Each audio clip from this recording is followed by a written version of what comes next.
If you're anything like me, Pokemon has been in your life longer than you can remember, but despite my almost 2 decades of playing these games, the VGC side never really entered my radar until the release of Scarlet and Violet. Sure, I was aware of prominent figures like Wolfie and Cybertron, but that was about it. So with the release of these new games, I and many others decided to try my hand at competing in Pokemon VGC, and boy do I have some opinions. Today, I'm going to talk about some issues that frustrate, gatekeep, and drive people away from Pokemon VGC. I would like to reiterate that I'm new to VGC, especially compared to others in the scene, but I feel that my views on this are just as important, as the VGC community has had a large influx of new people, but not many are really giving a voice to themselves. I'm here to offer a perspective as someone coming from other competitive games or casual Pokemon that is just now entering the scene. So let's talk about that first issue.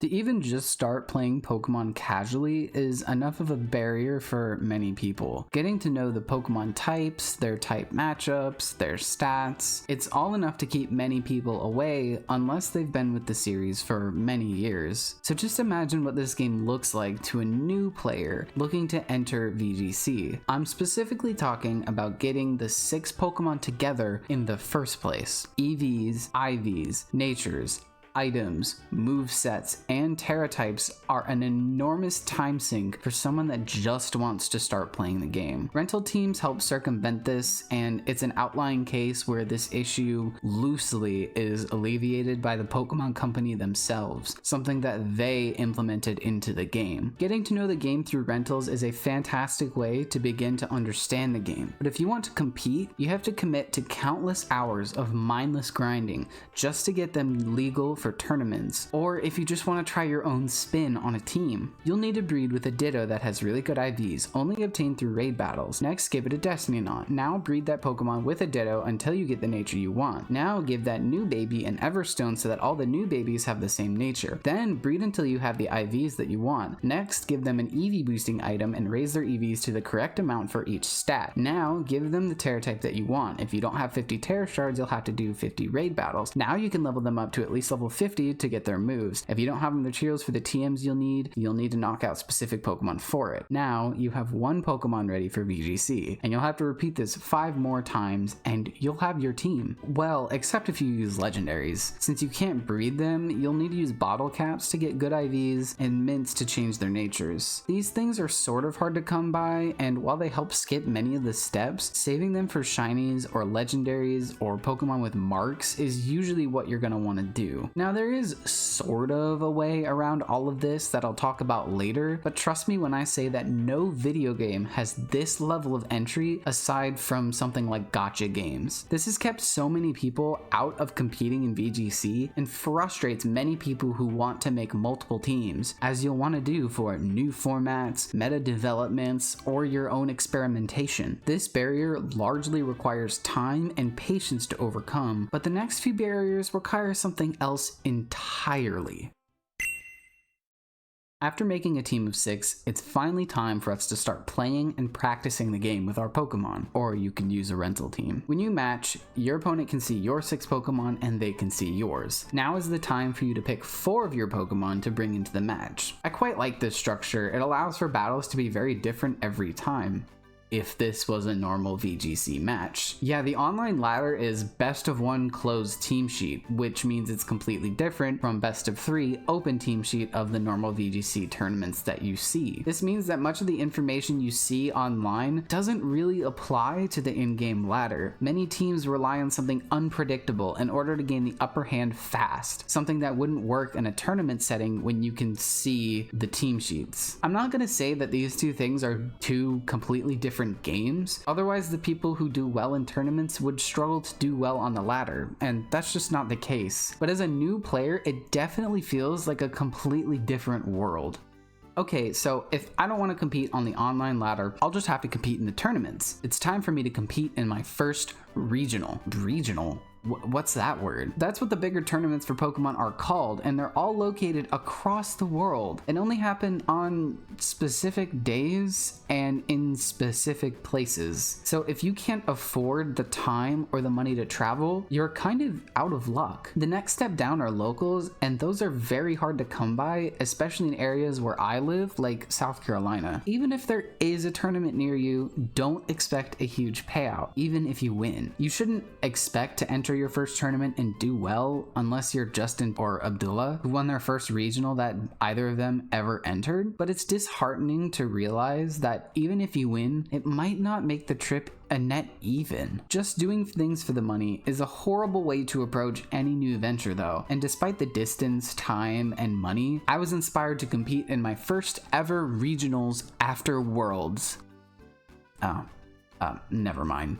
Yeah, VGC has popped off enough to where tournament registration itself is now competitive. Even if they added more spots in the tournaments, it's very hard for many people to justify the time and money to travel, enter, and compete in these events. It's just not feasible for many people, especially when they're young, they don't have enough money, and they don't have a lot of free time, or if they're nervous about losing every game and quote-unquote wasting those resources. To circumvent this, there are many online tournaments that you can enter for a low price, and I'll talk about those later in the video. Just know that if you want to compete in the official Pokemon VGC tournaments, this is what you're gonna have to do. This is a barrier that many people can overcome, as VGC is not anyone's full-time job, and it's more or less a hobby for most of the people competing. But the next barrier is something that even veteran VGC players have to hurdle multiple times in their career, and it's caused some people to shift away from VGC.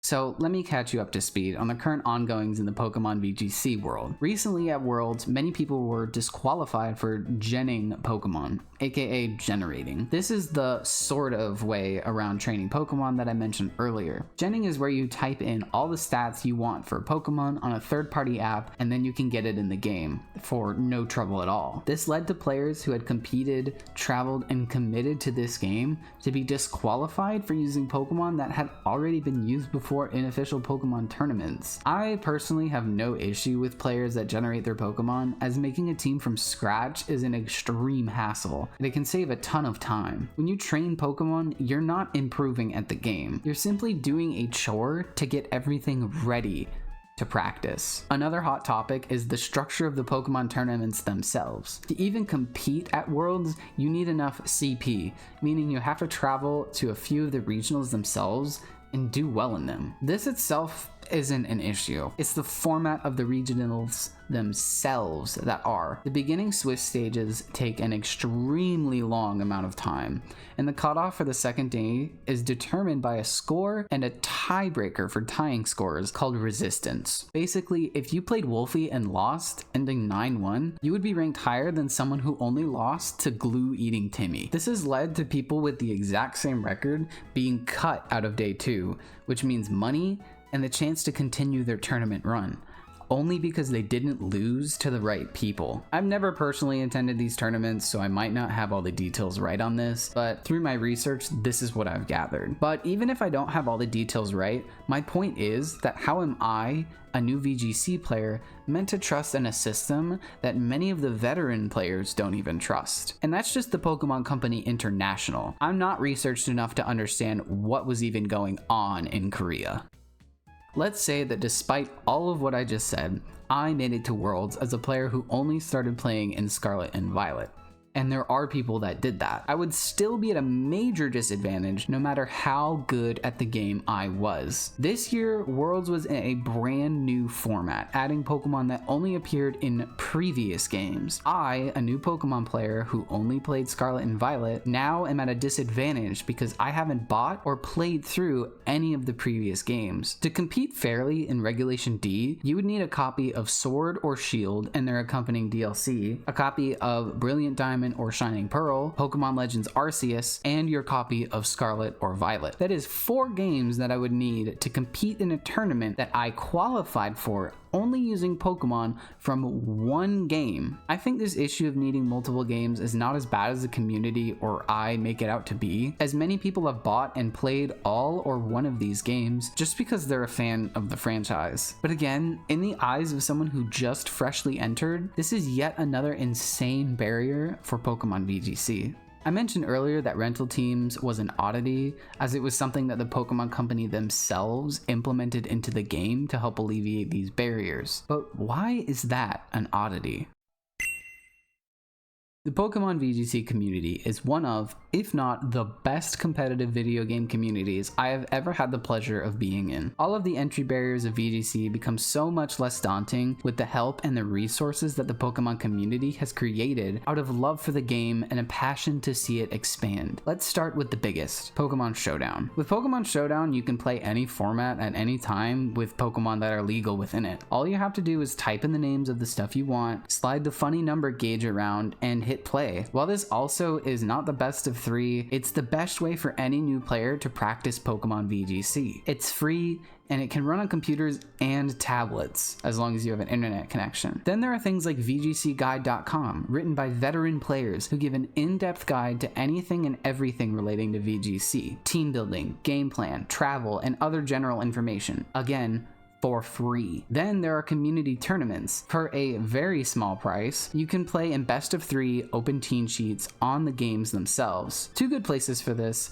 is Limitless VGC and Victory Road. There are other places out there, but these are probably the two biggest. Peakalytics is a site that can help you get a good feel of the metagame. VGC Pace is a great source for team rentals from other players, and VODs of the Pokemon tournaments remain on the channels for you to watch and learn from. Again, all for free. Here's a Twitter thread made by 17 Cats, someone who's been around longer than I have and knows more about these resources than I do. In this Twitter thread, they explain all of it and kind of walk you through it much better than I've done here, so go ahead and check it out after this video. So that's why rental teams are an oddity, because many of the amazing resources to help you get into Pokemon VGC is done by the community, not the company.